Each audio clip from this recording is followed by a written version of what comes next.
देश के जंतर मंतर पर हुए जैन जी आंदोलन के बाद सियासत भी बदलती नजर आ रही है। मध्य प्रदेश में बीजेपी हो या कांग्रेस हो, युवाओं को साधने की रणनीति पर काम कर रही है। जहां भाजपा युवाओं को साधने के लिए अपनी रणनीति आगे बढ़ा रही है, वहीं आरएसएस भी अब युवाओं से संवाद करेंगी। इसमें सोशल मीडिया इन्फ्लुएंसर से लेकर के जो युवा है उन तक बीजेपी अपनी पहुंच बना रही है।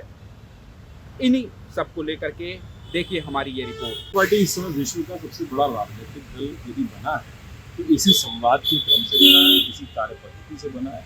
हमारी कार्य पद्धति में लगातार जनता के बीच हमारा कार्यकर्ता सक्रिय रहता है, लगातार संवाद करता है। उसी क्रम में भारतीय जनता पार्टी लगातार युवाओं से संवाद भी कर रही है, क्योंकि बदलता ये भारत है और ये बढ़ता हुआ भारत है। प्रधानमंत्री नरेंद्र मोदी जी के सपने को साकार करने के लिए जिस प्रकार से भारतीय जनता पार्टी का एक कार्यकर्ता लगा हुआ है 2047 में इस राष्ट्र को विकसित बनाने के क्रम में हम लगातार अपने विचारों को हमारी सरकारों के कामों को ले जाकर हम युवाओं से संवाद भी कर रहे हैं और किस प्रकार से उनके विचार हैं उसको लेकर आगे की रणनीति, आगे के कार्यक्रम ये भी बनाने का काम भारतीय जनता पार्टी को। जनता पार्टी संवाद कर रही है। पहले इस देश के छात्रों पर डंडे मारे, उन्हें विदेशी फंडिंग से पोषित और आतंकवादी तक कह दिया गया। ये ठीक वैसा ही है जैसे किसान आंदोलन में खालिस्तानी कहा गया, लेकिन फिर झुकना पड़ा, इनके सामने भी झुकना पड़ा। और अब जब मालूम चल गई छात्रों की, युवाओं की ताकत, तो संघ के परम पूज्य संचालक वो संवाद कर रहे हैं, इनके हेमंत खंडेलवाल संवाद कर रहे हैं, विश्वास सारंग संवाद कर रहे हैं, कार्यक्रम बना रहे हैं, क्योंकि उन्हें पता चल गया है कि भारत एक युवा देश है और भारत में युवा मतदाता ज़्यादा है, तो उनके वोट चाहिए।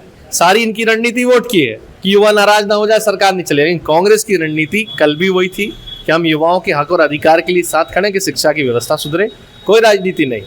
कल जीतू पटवारी जी ने भी कहा, राहुल गांधी जी ने भी कहा, शिक्षा के मुद्दे पर राजनीति नहीं, शिक्षा में सुधार होना चाहिए, शिक्षा नीति में सुधार हो, रोजगार के अवसर युवाओं के लिए बने। इसको लेकर जो मध्य प्रदेश कांग्रेस है वो एक कार्यक्रम जल्दी करने जा रही है, जिसमें आदरणीय राहुल गांधी जी आएंगे। उसकी तैयारियां हो रही हैं।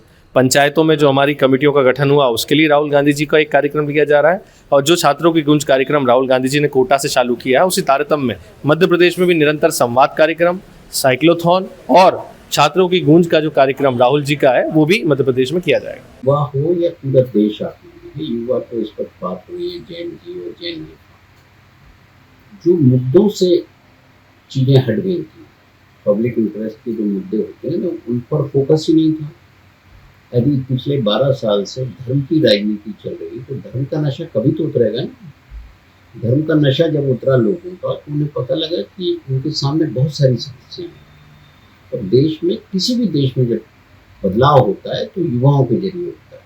युवा आगे आते हैं, चाहे आप जयप्रकाश नारायण का आंदोलन देखेंगे या अरविंद केजरीवाल का आंदोलन देखेंगे, सब बदलाव युवाओं के जरिए होते हैं। भारतीय जनता पार्टी जानती है कि ये जब युवा सड़क पर आता है तो राजनीतिक तौर पर बहुत सारी चीज़ें बदलती हैं। कोशिश कर रहे हैं कि जितना कम से कम डैमेज हो, उससे कोई आवश्यक नहीं है। देश की जो पॉलिटिकल ज्योग्राफी है ना, उसमें जरूरी नहीं है कि पूरी जगह पूरे देश में भारतीय जनता पार्टी और आरएसएस की बात युवा माने।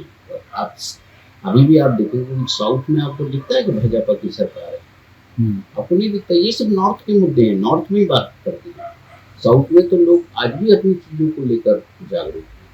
तो जहाँ कांग्रेस भाजपा की सीधी लड़ाई है, वहाँ वो ऐसे मुद्दे सामने लाते हैं जिसमें पोलराइजेशन है। जैन जी, जैन अल्फा के साथ अपनी वंदे मातरम की राजनीति कर रहे हैं, तो आपका क्या बदला? कुछ नहीं बदला। राजनीति तो वही कर रहे हैं आप, केवल आप आई वॉश है, ये भ्रम पैदा करने की कोशिश है कि वो जैन अल्फा की तरफ जा रहे हैं, जैन जी की तरफ जा रहे हैं। के बाद जिस तरीके से केंद्र सरकार के निर्णय सामने आए हैं, उसके बाद अब मध्य प्रदेश में भी सियासत थोड़ी बदली नजर आ रही है। मध्य प्रदेश में कांग्रेस और बीजेपी दोनों ही युवाओं को साधने की रणनीति पर काम कर रही है।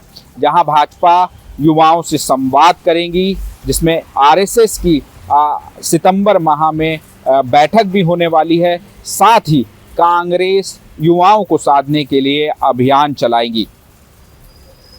ऐसे में माना जा रहा है कि 2028 का विधानसभा चुनाव और उससे पहले होने वाले नगरीय निकाय और पंचायत के चुनाव में युवा अहम भूमिका निभाएंगे। अब देखना यह होगा कि दोनों ही प्रमुख राजनीतिक पार्टियां युवाओं को कितना साध पाती है। इसका निर्णय आने वाले चुनावों के परिणाम से ही पता चलेगा। भोपाल से अमर उजाला के लिए आनंद पवार। आपके राज्य की खबरें, आपके शहर की खबरें सबसे पहले जानने के लिए देखते रहें अमर उजाला। चैनल को सब्सक्राइब जरूर कर लें और पाएं हर अपडेट।